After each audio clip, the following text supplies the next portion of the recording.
Il y a tellement de choses qui se passent lorsqu'il y a la pleine lune. Dans les vidéos précédentes, j'avais parlé de ça. La pleine lune, beaucoup de personnes, quand je parle de ça, ils ont utilisé les termes des vampires, ils ont utilisé les termes des loups-garous et autres. Il y a une chose que vous ne comprenez pas concernant la pleine lune.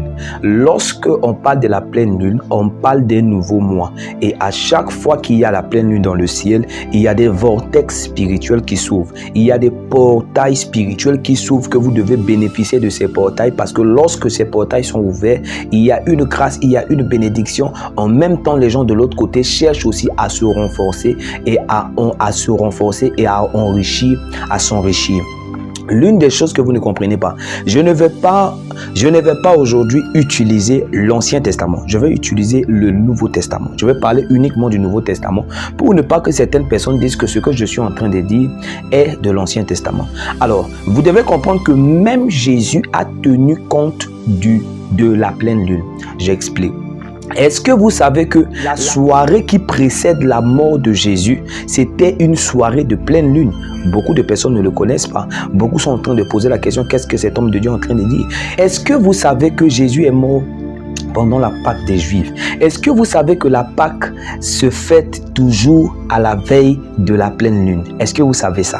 Allez taper sur Google, cherchez les informations, vous allez voir. Vous ne vous êtes jamais posé la question, pourquoi la date de Pâques n'est pas comme la date de Noël qui ne change pas. À chaque moment de Pâques, il faut que les dates soient différentes. Pourquoi?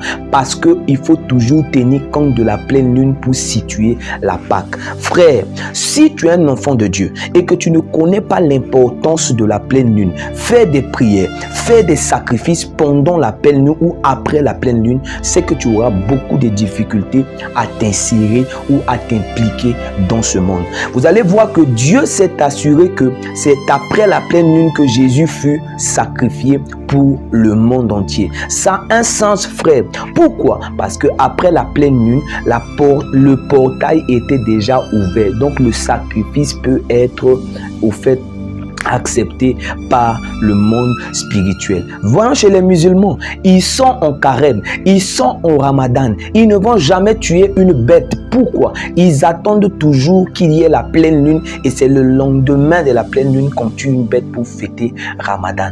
Frère, il y a tellement de choses à savoir. Je vous invite à rejoindre notre groupe WhatsApp, notre école de la spiritualité, afin de vous enrichir spirituellement. Il y a des choses que vous devez savoir. Il y a des choses qui doivent vous faire du bien. Il y a des enseignements qui doivent vous ouvrir les yeux. C'est fini. La Bible dit, le monde attend avec un ardent désir la révélation des fils de Dieu.